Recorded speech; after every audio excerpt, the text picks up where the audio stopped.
네, 오늘 말씀은 로마서 13장 1절에서 14절까지 말씀으로 지금은 은혜의 때입니다 라는 제목으로 전하도록 하겠습니다. 사도 바울이 12장에서 그렇게 강조한 것은 여러분 무엇일까요? 특별히 모든 관계에서 가장 중요한 것, 사도 바울이 한 가지를 이야기를 했습니다. 그리스도인과 하나님과의 관계뿐만 아니라 교회 안에서 성도 간의 관계, 가족 간의 관계, 이웃과의 관계 가운데서 사도 바울은 오직 한 가지만을 이야기를 합니다. 바로 사랑이라고 말씀을 합니다. 눈에는 눈, 이에는 이가 아니라 항상 선을 베푸는 것, 그것이 사랑이라고 이야기를 하고 있습니다. 그렇다면 그리스도인과 국가와의 관계는 어떨까요? 그리스도인과 이 정부와의 관계, 이 나라와의 관계는 과연 무엇이 중요할까? 오늘 사도 바울은 그것을 복종이라고 이야기를 합니다. 그런데 1절 말씀처럼 모든 사람은 위에 있는 권세에 복종해야 합니다라고 말한다면 여러분 어떤 생각이 드십니까? 성경이 그렇게 말씀하니까 억울한 일이 있어도 참고 복종해야지 이런 생각이 드십니까? 아니면 지금이 어떤 시대인데 라고 하는 그런 마음이 드십니까? 사실 위에 있는 권세에 복종하라는 말은 이해하기 어려운 말 중에 하나입니다. 그래서 어떤 신학자들은 로마서 13장 1절에서 7절까지의 말씀이 원래 성경에 없었던 것이다라고 말하는 그런 신학자들도 있습니다. 하지만 성경의 많은 사본들을 보게 되면 대부분의 사본에 이 말씀이 기록이 되어 있어요. 그렇다는 것은 무엇을 이야기할까요? 원래부터 성경에 있었을 가능성이 많다는 그런 말씀입니다. 하지만 교회의 역사를 보게 되면 항상 이 말씀이 뜨거운 감자였어요.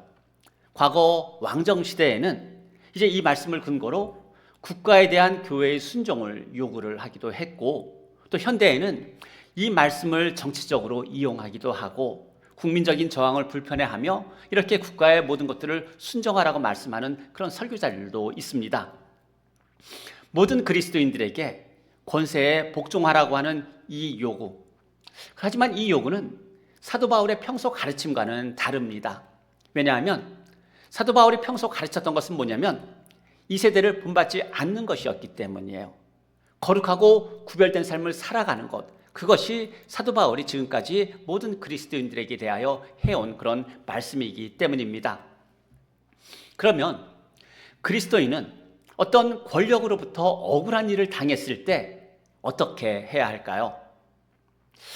여러분은 범죄 영화를 보면서 어떤 생각이 드십니까?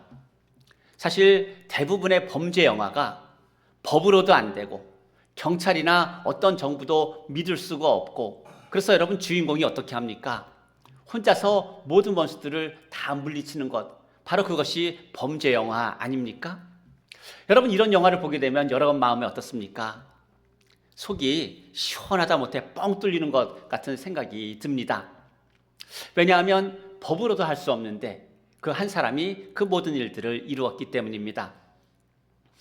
그렇다면 이런 영화 같은 그런 일들이 법으로도 안 되고 경찰이나 정부도 할 수 없는 그 일을 한 사람이 해내는 그 일을 이 세상에서 만약 그러한 일들이 일어난다.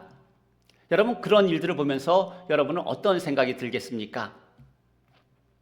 우리는 그런 일들을 보면서 통쾌한 마음을 가져서는 안 됩니다. 여러분 그거는 죄라고 하는 거예요. 우리가 잘 알고 있는 것처럼 얼마 전에 미국 보험회사 CEO가 살해당하는 그 사건이 있었습니다. 그런데 그 사건이 있었을 때 신문 기사를 보고 놀랐습니다. 왜 놀랐냐면 살인사건을 저지른 그 사람을 부패한 건강보험회사와 맞서 싸운 영웅으로 묘사했기 때문입니다. 사람이 개인적으로 그렇게 악을 갚는 것, 악을 악으로 갚는 것은 그것은 범죄입니다. 그래서 우리가 영화를 보면서 통쾌한 마음을 가질 수 있을지라도 그것이 우리의 세상에서는 일어나서는 안 된다는 것입니다. 그리스도인은 특별히 사적으로 보복하면 안 됩니다. 왜냐하면 하나님께서 원수 갚는 것은 내게 있다라고 말씀을 하셨고, 또한 예수 그리스도께서 다시 오실 때 분명히 이 땅 가운데는 심판이 있을 것이고, 무엇보다도 하나님께서 우리가 이 세상을 살아가는 그 동안에 국가라는 제도와 권세를 통하여서 질서를 잡게 하셨기 때문입니다. 그래서 하나님께서 이 온 세상에 국가를 세우신 것이 그렇게 세상이 무너져가지 않도록 하기 위해서, 하나님은 질서를 잡기 위해서 국가라고 하는 것을 인정하셨다는 말씀입니다.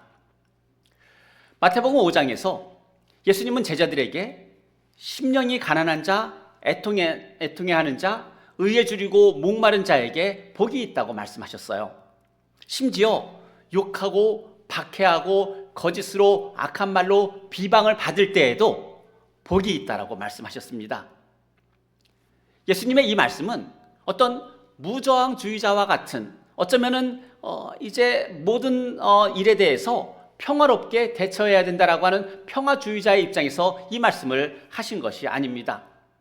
사실 루터나 칼빈 같은 종교 지도자들은, 종교 개혁자들은 이 말씀을 어떤 무저항주의나 절대적 평화주의로 이해하지 않았습니다. 그렇게 되면은 사회의 질서와 사회의 체계가 다 무너져 버리기 때문입니다.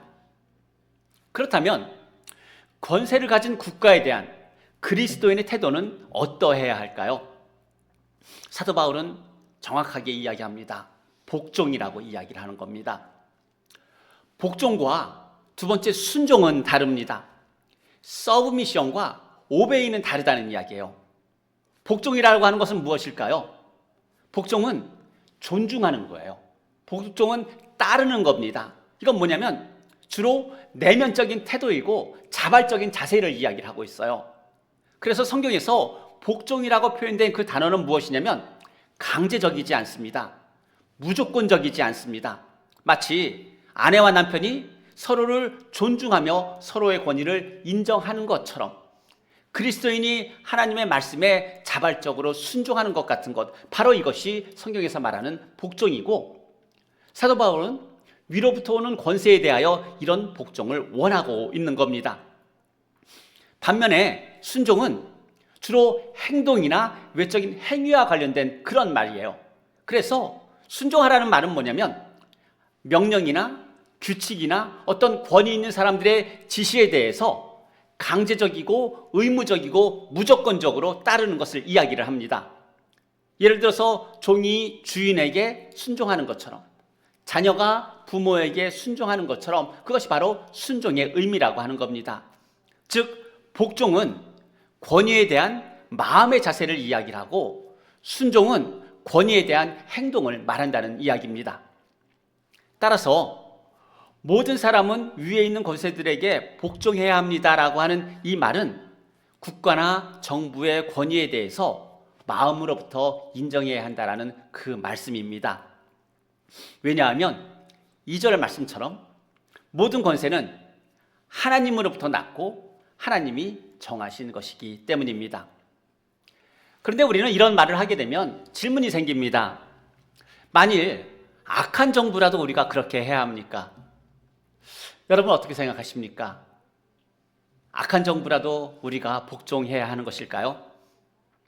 사도 바울이 우리를 대신해서 하는 답은 그렇다는 이야기입니다. 악한 정부도 복종하라는 이야기입니다. 여러분, 힘이 있는 사람들에게 왜 악이 있다고 생각하십니까? 하나님이 악을 기뻐하셔서 권세 가진 자에게 악을 주셨기 때문일까요? 그렇지 않습니다. 하나님은 악을 기뻐하지 않으세요. 그런데 하나님이 악을 미워하시는데 이 세상에 특별히 권세 잡은 자들에게 악이 있다라고 하는 것은 무엇이었냐면, 하나님께서 그 모든 권세를 허락하셨기 때문에 우리가 알지 못하는 하나님의 뜻과 하나님의 계획이 있다는 이야기입니다. 그래서 2절 말씀에서처럼 모든 권세가 하나님으로부터 나왔고 하나님께서 정하셨는데 그 가운데 악이 있고 하나님께서 지금 이 시대에 그 악을 용납하신다라고 하는 것은 우리가 알지 못하는 하나님의 뜻이 있기 때문에 사도 바울은 그래서 복종하라라고 그렇게 이야기를 하는 겁니다. 요한복음 19장에 보면 예수님이 빌라도에게 재판을 받으실 때 빌라도가 예수님께 이렇게 말합니다. 내가 너를 놓을 권한도 있고 십자가에 못 박을 그런 권한도 있다고 이야기를 합니다. 근데 예수님께서 빌라도에게 이렇게 이야기합니다. 그 권세도 위에서 주지 아니하셨더라면 나를 해할 권한이 없다라고 예수님 말씀하셨습니다. 그리고 예수님은 그 빌라도의 재판을 받아들이셨습니다.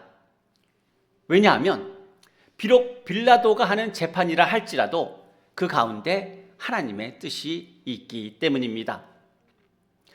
만약 이 세상에 법도 없고 권세도 없고 정부도 없고 나라도 없다면 여러분 어떻게 될까요? 우리가 사는 이 세상이 정말 평화로운 그런 세상이 될까요? 무정부주의자들은 기본적으로 국가와 권력을 부정합니다. 왜냐하면 권세를 가진 정부와 사회 구조가 개인의 자유와 평등을 억압한다라고 그들은 믿기 때문입니다. 그러면서 반대로 자유롭고 자발적인 인간관계를 위하여서 법도 없고 권세도 없고 나라도 없어야 한다라고 주장을 합니다. 그런데 이런 주장은요, 인간의 타락과 인간의 악함을 무시한 그저 이상주의에 불과합니다. 아무리 악한 정부라도 무정부 상태보다 여러분 이 악한 정부라도 덜 악하다는 이야기입니다. 물론 국가의 폭력 앞에서 개인이 탄압을 받는 것은 너무나 슬픈 그런 일입니다. 하지만 무정부 상태에 있어서의 악은 국가가 저지르는 그 악보다 훨씬 강합니다. 우리 안에 있는 죄악과 우리 안에 있는 죄성 때문에 그렇게 된다는 이야기입니다. 미국의 신학자 니버가 이런 말을 했습니다. 도덕적 인간과 비도덕적 사회라는 그 책에서 개인은 도덕적이 될 수 있지만 집단은 결코 도덕적이 될 수 없다는 말씀을 합니다. 그래서 집단은 제어를 받지만 집단이 되면 항상 부도덕하고 악을 행할 수밖에 없다는 그 말을 기록하고 있어요. 여러분 이 말에 동의하십니까?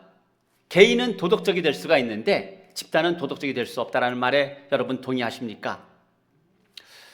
창세기 11장에 이 말을 그대로 이제 나타난 그 사건이 있습니다. 창세기 11장에서 온 땅의 언어가 하나요, 말이 하나였을 때, 즉 인간이 집단이 되었을 때 어떤 일을 합니까? 성읍과 탑을 건설하고 탑 꼭대기를 하늘에 닿게 하여 이름을 내고 온 주위면에 흩어짐을 면하자 이렇게 합니다. 악을 행한다는 이야기입니다. 우리는 각자가 양심이 있어요. 그래서 우리는 그 양심에 따라서 선을 행할 수 있습니다. 하지만 인간이 집단이 되게 되면 타락해서 악을 행할 수밖에 없는 것이 바로 우리가 살고 있는 이 세상이라고 하는 겁니다. 바울이 1절에서 말하는 위에 있는 권세, 국가의 권세는 다소 이상적인 나라를 보여주고 있어요. 왜냐하면 하나님이 정하신 국가의 역할에 대해서 사도 바울이 말하는 것은 하나님을 대신해서 악을 벌하는 것이기 때문입니다. 그래서 2절과 3절에서 권세를 거스르는 자는 하나님의 명을 거스르는 것이며, 그래서 선한 일을 행하는 사람에게는 국가에 대한 두려움이 없지만 악을 행하는 사람에게는 국가를 두려워해야 된다라고 이야기를 하는 겁니다. 또한 하나님이 정하신 그 국가에 대해서 칼을 가졌다라고 이야기를 하고 있어요. 그 칼을 가진 것이 공연히 가진 것이 아니라는 이야기입니다. 국가의 질서를 바로 잡기 위해서 국가에는 경찰이나 군사와 같은 그런 무력이 있다는 것을, 또 그러한 것들을 인정해야 된다는 이야기를 하고 있는 겁니다. 그렇다면 사도 바울이 말하는 이 하나님을 대신해서 악을 벌하는 국가, 이 국가는 누구를 이야기를 할까요?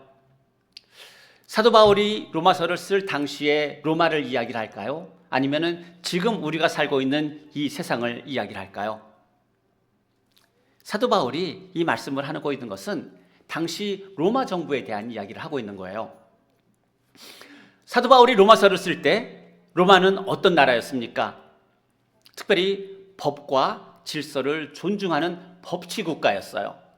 또한 로마의 통치 이데올로기가 로마 팍스나라고 로마의 평화가 그들의 통치 이념이었어요. 그래서 로마는 내전과 혼란을 종식시키고 황제를 중심으로 한 어떤 강력한 중앙 집권제를 이루었습니다. 또한 광범위한 도로망과 교역로를 만들고 그것을 통하여서 물품과 사람과 정보의 이동을 이렇게 할 수 있도록 만들었고, 사실 복음도 이 모든 것들을 통하여서 온 세상에 전파가 되게 됩니다. 이 군사들은 폭동이 일어날 때 바르게 그 질서를 회복했고, 그 덕분에 평화로운 세상이라고 불리는 그런 세상이 로마 가운데 있었던 겁니다. 하지만 사도 바울이 로마에 대해서 선한 국가다라고 말하는 것은 아닙니다. 왜냐하면 그들은 여전히 황제를 숭배했고 여러 가지 악과 부도덕한 면이 로마 가운데 그대로 있었기 때문입니다. 그렇지만 사도 바울이 위에 있는 권세에게 순종해야 합니다, 순복해야 합니다라고 말하는 그 이유는 뭐냐면, 아직까지는 로마가 기독교인에 대한 탄압이나 박해가 아직 일어나지 않았고 대체적으로 국가의 기능을 하고 있기 때문에 사도 바울은 위로부터 오는 권세에 복종하라고 말씀을 하고 있는 겁니다. 그러면 이런 로마를 생각하며 복종하라고 하는 그 이유, 거기에 대해서 사도 바울이 4절에서 이렇게 말합니다. 그는 하나님의 사역자가 되어 내게 선을 베푸는 자니다라고 하는 거예요. 이것이 사도 바울이 당시 로마에 대해서 바라보았던 국가의 모습이었다는 이야기입니다. 그런데 만일 국가가 하나님의 역할을 대리하지도 않고 오히려 악을 행한다면 여러분, 우리는 어떻게 해야 합니까? 그리스도인이 국가의 권세에 순복해야 하는 근본적인 이유는 무엇일까요? 그리스도인이 순복해야 되는 근본적인 이유는 무엇이냐면 하나님께 순복하는 것이에요. 즉, 우리가 국가에 순복하는 것은 하나님의 통치를 받는 자로서 국가에 순종하는 것이라는 이야기입니다. 따라서 국가가 권세 있는 국가나 어떤 권세 있는 자가 하나님의 뜻에 어긋난다면 우리는 어떻게 해야 되느냐? 우리는 하나님의 뜻에 순종해야 된다는 이야기입니다. 국가의 법이 아니라, 국가의 악이 아니라. 출애굽기 1장에 보게 되면 이스라엘이 애굽에서 노예 생활을 할 때 이스라엘의 번식이 계속해서 이스라엘 인구가 늘어나니까 바로가 산파를 불러서 이렇게 이야기합니다. 여자아이면은 살리고 남자아이면은 죽이라고 이야기를 합니다. 산파들이 어떻게 합니까? 바로에게 불순종합니다. 왜 불순종할까요? 하나님을 두려워하고 애굽의 왕의 명령을 어기고 남자아이를 살리는데 바로의 그 명령이 하나님의 뜻과 다르기 때문입니다. 그래서 그들은 불순종하고 남자아이들을 살립니다. 또 사도행전 5장에 보게 되면 예수의 이름으로 가르치지 말라라고 그 정부의 명령을 받고 다시 세상에 나간 이 제자들이 그럼에도 불구하고 예수 그리스도를 전합니다. 이때 예루살렘 공의회가 이 제자들을 불러서 왜 금지했는데도 불구하고 복음을 전했느냐 이렇게 말했을 때 사도 베드로가 이렇게 이야기합니다. 사람보다 하나님께 순종하는 것이 마땅하도다. 그리스도인이 국가에 기본적으로 순종해야 되는 것은 맞습니다. 하지만 하나님의 뜻에 어긋난다면 불복종하는 것이 당연하다는 이야기입니다. 왜냐하면 사람보다 하나님께 순종하는 것이 마땅하기 때문입니다. 국가의 권세가 하나님의 뜻에 어긋난다면 저항할 수도 있습니다. 하지만 이때 주의해야 하는 것이 하나 있죠. 어떻게 저항할 것인가? 그것이 우리의 고민이 되어야 하는 겁니다. 누가복음 18장에서 예수님께서 제자들에게 이 세상에 대해 낙심하지 말라고 말씀하시면서 불의한 재판장에 대한 말씀을 하셨어요. 어떤 도시에 하나님을 두려워하지 않고 사람을 무시하는 한 재판장이 있는데 그 도시에 한 과부가 있어서 그에게 자주 가서 내 원수에 대한 원한을 풀어달라고 요청을 합니다. 여러분, 이 재판장이 어떻게 합니까? 매번 자기를 찾아와서 자기를 괴롭히는 것 때문에 그것이 귀찮아서 이 과부의 요청을 들어줍니다. 그때 예수님께서 이렇게 말씀하셨습니다. 하물며 하나님께서 그 밤낮 부르짖는 택하신 자들의 원한을 풀어주지 아니하시겠느냐, 이 말씀을 하셨어요. 사랑하는 성도 여러분, 원수 갚는 것은 하나님께 있습니다. 이 말은 악에 대해서도 복종하라는 말이 아닙니다. 우리가 해야 할 일은 원수 갚는 일보다도 사랑의 빛을 갚는 일이 우선되어야 한다는 말씀을 하고 있는 겁니다.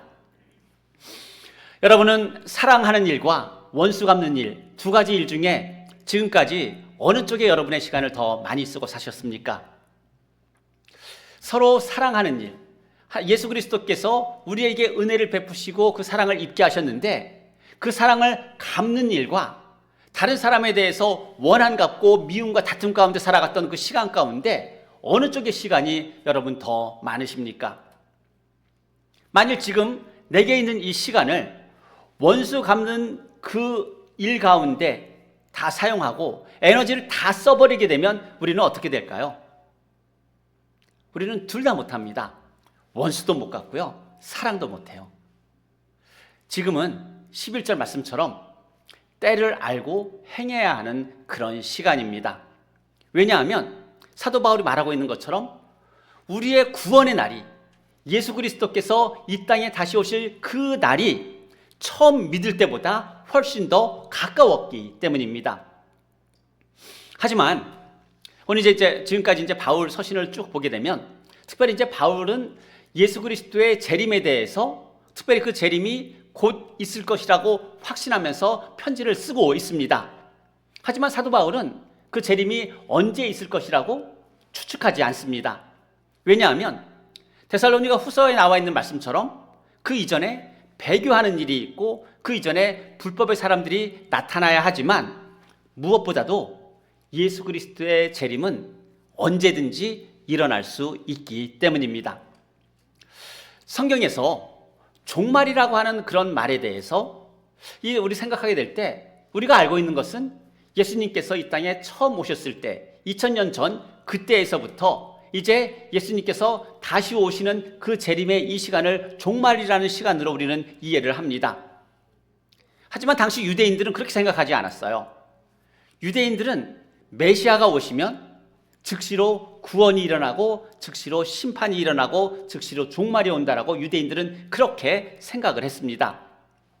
그래서 세례 요한이 예수님에 대해서 이야기를 하면서 나는 물로 세례를 베풀었지만 내 뒤에 오시는 이는 성령과 불로 세례를 베푸시리라, 이 이야기를 하고 있어요.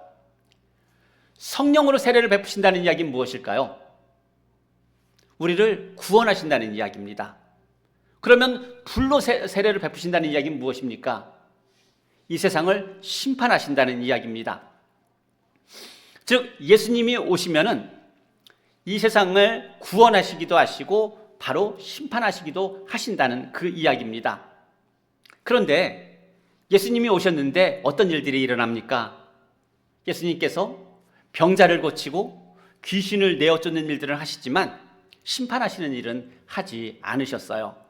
그러니까 감옥에 있던 세례 요한이 어떻게 합니까? 제자들을 예수님께 보내서 이렇게 묻습니다. 마태복음 11장에 나와 있는 것처럼 오실 그 이가 당신이 오니까 우리가 다른 일을 기다려야 합니까? 이렇게 묻는 거예요. 왜냐하면 분명히 메시아가 오시면은 구원도 하시지만은 이 세상을 심판도 하실 것이기 때문입니다. 그런데 예수님을 메시아로 믿고 있는데 예수님이 심판을 하지 않고 구원만 하고 계시는 거예요. 병자를 살리시고 귀신을 내어 쫓는 일만 하고 계셨던 겁니다. 그래서 세례 요한이 감옥에 있으면서도 제자들을 보내서 예수님께 묻습니다. 당신이 정말 메시아가 맞습니까? 그렇게 묻습니다. 이때 예수님께서 그 세례 요한이 보낸 제자들에게 이렇게 말합니다. 너희가 듣고 너희가 본 것을 세례 요한에게 전하라고 말하면서 마태복음 11장 5절에 맹인이 보며 못 걷는 자가 걸으며 나병 환자가 깨끗함을 받으며 못 듣는 자가 들으며 죽은 자가 살아나며 가난한 자에게 복음이 전파된다라고 말하라고 그렇게 예수님께서 말씀하셨습니다. 왜냐하면 예수님께서 2000년 전에 오셨는데 그때는 심판을 위해서 오신 것이 아니라 구원을 위해서 이 땅에 오셨기 때문입니다. 또 누가복음 4장에 보게 되면 예수님께서 회당에서 이사야서의 말씀을 읽으세요. 이사야서 61장을 말씀을 읽을 때 누가복음에 이렇게 나와 있습니다. 주의 성령이 내게 임하셨으니 이는 가난한 자에게 복음을 전하게 하시려고 내게 기름을 부으시고 나를 보내사 포로된 자에게 자유를 눈먼 자에게 다시 보게 함을 전파하며 눌린 자를 자유롭게 하고 주의 은혜의 해를 전파하게 하려 하십니다. 예수님께서 이 말씀을 읽으셨습니다. 그리고는 이사야서 말씀을 더 이상 읽지 않으셨어요. 그런데 예수님께서 읽으신 이사야서 61장 1절과 2절은 은혜의 해를 전파하는 것으로 말씀이 끝나지 않습니다. 1절과 2절의 끝은 어떻게 끝이 나냐면 여호와의 은혜의 해를 전파하는 것뿐만 아니라 하나님의 보복의 날을 선포하여 모든 슬픈 자를 위로하신다는 말씀도 있어요. 그런데 예수님은 그 말씀을 안 읽으셨고 은혜의 해를 전파한다라고 하는 그 말씀만 읽으셨어요. 무슨 말씀입니까? 예수님께서 오신 지금은 어떤 때라는 이야기입니까? 은혜의 때라고 하는 그 이야기를 하고 있는 겁니다. 지금은 원수 갚는 때가 아니라 사랑하는 때라는 그 이야기를 예수님께서 전하셨다는 그 말씀입니다. 우리가 살고 있는 지금 이 시대는 여러분 어떤 시대입니까? 지금 우리가 살고 있는 이 시대는요, 서로 원망하고 서로 시기하고 서로 다투는 그런 시대가 아니라 예수 그리스도께서 우리를 사랑하신 것 같이 서로 사랑하며 그 빛을 갚아야 하는 시대인 것을 성경은 분명하게 우리에게 말씀을 하고 있습니다. 그렇다면 위로부터 오는 권세에 대해서 우리는 어떻게 해야 할까요? 원한 갚는 것은 하나님께 맡기고 우리는 사랑으로 복음을 전하며 사랑으로 서로 사랑하는 그 일, 사랑의 빛을 갚는 그 일을 우리 모두가 해야 한다는 말씀입니다. 그런데 한국교회를 보게 되면 때로는 참 안타까운 면들이 있어요. 뭐냐면 위로부터 오는 권세에 복종도 하지 않고 그렇다고 은혜의 해를 살지도 않기 때문입니다. 사랑하는 성도 여러분, 오늘 사도 바울은 우리에게 깰 때가 벌써 되었다고 말씀을 합니다. 혹시 아직도 잠에 속해서 세상의 즐거움 가운데 여러분 빠져서 살아가고 있습니까? 사도 바울은 우리에게 두 가지를 권면합니다. 첫째, 단정히 행하고 방탕하지 않고 술 취하지 않고 음란하거나 호색하지 않고 다투거나 시기하지 않고 빛의 갑옷을 입으라. 이것이 첫 번째 우리에게 하는 이야기입니다. 두 번째는 정욕을 위하여 육신의 일을 도모하지 말고 예수 그리스도로 옷 입으라. 이것이 우리에게 두 번째로 하는 말씀입니다. 빛의 갑옷을 입는다는 것은 무엇일까요? 도덕적으로, 윤리적으로, 양심적으로 그리스도인답게 살라는 그런 말씀이에요. 그리스도인의 양심에 부적절하게 행하지 말라라고 하는 이야기입니다. 사실 우리의 어떤 관계 가운데 문제가 생기게 되면 우리의 마음이 여러분 얼마나 많이 불편합니까? 왜 불편합니까? 성령께서 우리에게 그 불편함을 주시기 때문이에요. 그렇다면 우리는 어떻게 해야 합니까? 성령께서 우리 안에서 역사하시는 대로, 이끄시는 대로 우리는 순종해야 한다는 그 말씀이에요. 오늘 사도 바울이 이제 다투거나 시기하지 말고 빛의 갑옷을 입으라고 하는 말씀이 바로 그 말씀입니다. 원수 갚는 데 시간 쓰지 말고 사랑하는 데 시간을 쓰라고 하는 그 말씀을 하고 있는 겁니다. 뿐만 아니라 예수 그리스도로 옷을 입으라고 이야기하고 있어요. 이 말은 무엇일까요? 내가 예수 그리스도 안에 있지 않으면 우리는 그 일을 할 수가 없다는 그 이야기를 하고 있는 겁니다. 사랑하는 성도 여러분, 원수 갚는 일, 사랑하는 일, 여러분 우리에게 어느 일이 지금 필요하다고 말씀하고 있는 걸까요? 만일 우리가 지금이라고 하는 이 시간을 원수 갚는 일에 사용하게 된다면 이제 우리가 이 세상을 떠날 때 우리에게는 어떤 것들이 남을까요? 이 세상을 살면서 방탕하게 살고 시기하고 다투고 원망하고 탓하며 살게 되면 우리에게 남는 것은 과연 무엇이고 우리는 떠날 때 이 세상에 무슨 말을 하고 떠나게 될까요? 한 가지밖에 없어요. 후회와 미안함밖에 남지 않는다는 이야기입니다. 하지만 지금이라고 하는 이 시간을 사랑의 빛을 갚는 데 사용하게 된다면 우리가 이 세상을 떠날 때 우리 안에는 무엇이 있을까요? 감사하다라고 하는 것, 고맙다라고 하는 것, 그것이 우리가 이 땅 가운데 남길 수 있는 말이라고 하는 겁니다. 사랑하는 성도 여러분, 지금은 은혜의 때입니다. 그러나 사도 바울이 뭐라고 이야기합니까? 은혜의 때는 영원하지 않다라고 말씀하고 있어요. 사랑의 빛을 갚는 그 일에도 우리에게 지금 남아있는 시간 부족할 수 있습니다. 사랑하는 성도 여러분, 성령께서 우리 안에 인도하시는 대로 순종하며 성령께서 우리를 이끄시는 대로 사랑의 빛을 갚아가는 그 일 가운데 우리의 모든 남아있는 시간을 사용하게 되시기를 주님의 이름으로 축복합니다. 그 기회를 놓치지 않게 되기를 바랍니다. 지금이 그 기회라고 사도 바울은 우리에게 분명히 이야기합니다. 오늘도 그 성령의 이끄심 가운데 순종하며 온전히 사랑의 빛을 갚아가는 저와 여러분 되시기를 주님의 이름으로 축복합니다. 기도하겠습니다. 사랑이 많으신 하나님 아버지, 우리에게 주신 이 기회의 시간 주님 놓치지 않기를 기도합니다. 우리 안에 있는 많은 악함으로 말미암아 성령 하나님께서 우리에게 불편함을 주시는데도 성령께 순종하지 않고 나를 고집하고 여전히 방탕하게 살면서 다투고 시기하고 탓하고 원망하는 그러한 모습들, 이제 오늘 이 시간 그 모든 것들을 새롭게 하실 주님 안에서 이제 다시 한번 새로워지는 저희들 되기를 이 시간 기도합니다. 이 세상을 떠나면서 미안하다는 말 대신에 고마웠다라고 하는 그 말을 남길 수 있는 모든 성도들 되게 하여 주시며 하나님께서 주신 이 시간을 하나님이 기뻐하시는 그 일 가운데 사용하는 모든 성도들 되게 하여 주옵소서. 감사드리며 예수님의 이름으로 기도드립니다. 아멘.